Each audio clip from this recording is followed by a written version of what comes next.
এই যে। হ্যাঁ? আরে আমার সাথে কি হচ্ছে সব? আমার তো সব টাকাই পাতা হয়ে যাচ্ছে। বাড়িতে কেউ আছেন? মসজিদের জন্য কিছু দান করে যান। আসসালামু আলাইকুম। ওয়ালাইকুম আসসালাম। আপনারা এখানে কি করছেন? আমাদের মসজিদ উন্নয়নের কাজ চলছে, যদি কিছু দান করতেন। ও আচ্ছা, মসজিদের উন্নয়নের জন্য। এটা তো খুব ভালো কাজ। তাহলে আমিও কিছু টাকা দান করে যাই। যেহেতু মসজিদের জন্যই দান করব, একটু বেশি টাকাই দান করি। এই নিন 1000 টাকা। আরে আমি তো 1000 টাকা দিলাম, এই টাকা পাতা হয়ে গেল কি করে? ম্যাডাম, আপনি কি আমাদের সাথে মজা করতেছেন নাকি? পাতা দিয়ে আবার বলছেন টাকা দিছেন। হ্যাঁ সত্যি তো, আপনি পাতা দিয়ে আপনি বলছেন টাকা দিচ্ছেন। দেখুন ম্যাডাম, আপনি মসজিদের ব্যাপারে কোনো ফাজলামি করবেন না। আপনি ভালো ভালো দিলে দেন, না দিলে আমরা চলে যাই।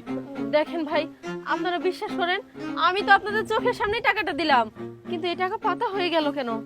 বিশ্বাস করুন ভাই, আমি টাকাই দিয়েছি। আচ্ছা আপনারা বিশ্বাস না করলে আমি আপনাদের চোখের সামনে আরো 1000 টাকা দিচ্ছি। এই যে দেখুন, আমার কাছে আর 4000 টাকাই আছে। এখান থেকে আমি আরো 1000 টাকা দিচ্ছি। এই যে দেখলেন তো? আরে এ কি, আমার টাকা তো এবারও পাতা হয়ে গেল। কি হচ্ছে আমার সাথে সব? আরে সত্যি তো, আপনি টাকাই দিলেন, কিন্তু চোখের সামনে সেটা পাতা হয়ে গেল কিভাবে? আরে সবুজ, আমার মনে হয় তোর চোখে কোনো সমস্যা হয়েছে। উনি তো পাতাই দিতেছে এখানে। দেখেন ভাই, বিশ্বাস করেন, আমি পাতা দেইনি, আমি টাকাই দিয়েছিলাম।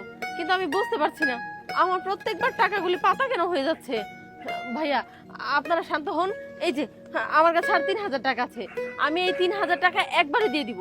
দেখুন, আমি আপনাদের মিথ্যা বলছি না, আমি প্রমাণ করিয়ে দিব। এই যে। হ্যাঁ? আরে আমার সাথে কি হচ্ছে সব? আমার তো সব টাকাই পাতা হয়ে যাচ্ছে।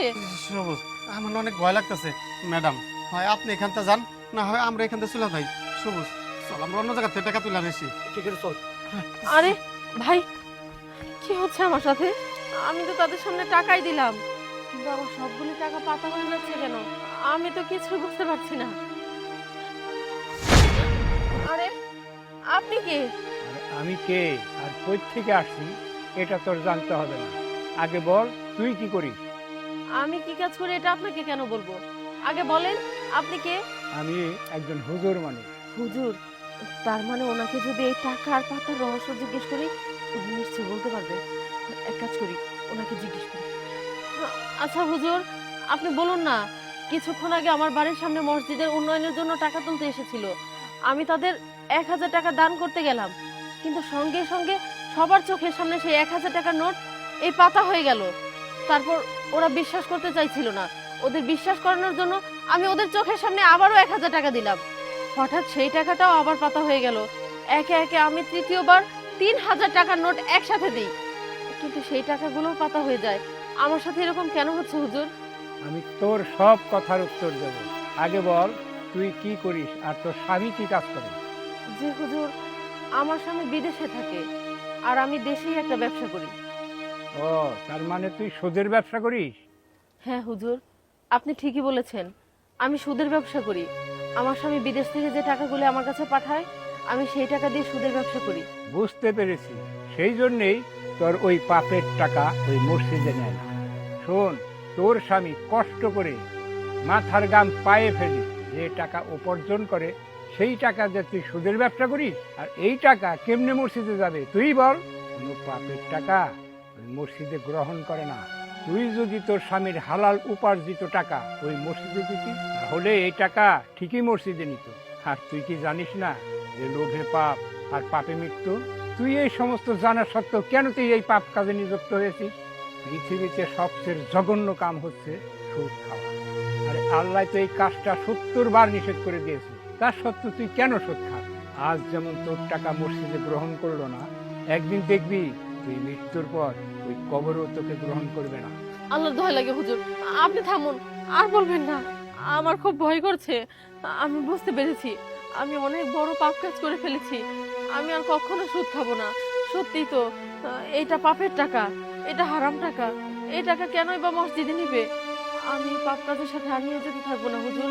আমি আজকে থেকে এই সুদের ব্যবসা ছেড়ে দিলাম। এখন থেকে আমার স্বামীর উপার্জিত যে হালাল টাকা আমি সেই টাকাই মসজিদে দান করব। আর কখনো এই পাপ কাজের সাথে নিয়ে যেতে হব না। আমার ওই অল্প টাকায় আমার সংসারে যদি আল্লাহ সুখ দেয় তাহলেই আমি সুখী হব।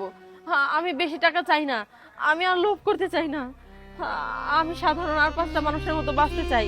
আমি চাই না আজ যেমন সবার চোখে আঙ্গুল দিয়ে দেখিয়ে দিল সুদের টাকা আল্লাহ নেয় না, হয়তো বা কোনোদিন এমনও হতে পারে যে আমার মৃত্যুর পর কবর আমাকে গ্রহণ করছে না, তখন সবাই হাতে আঙ্গুল দিয়ে দেখিয়ে দিবে এই মহিলা সুদের ব্যবসা করত, এই মহিলা জাহান্নামী, এই মহিলা পাপী।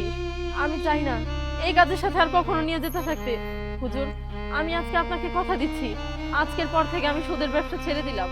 আমি ভালো হয়ে থাকবো, সৎ পথে টাকা ইনকাম করবে আমার স্বামী, আর সেই টাকাই আমি মসজিদে দান করব, মানুষকে দান করব। ঠিক আছে, এখন থেকে তুই সৎ পথে থাকিস, হালাল টাকার বরকত বেশি থাকে। ঠিকই বলছেন। ঠিক, এটাই সত্য। হালাল টাকা এমনিতেই বরকত বেশি থাকে। আমি আর হারাম টাকা চাই না। আমি এখন থেকে সৎ পথে চলবো, হালাল টাকা নিয়েই থাকবো।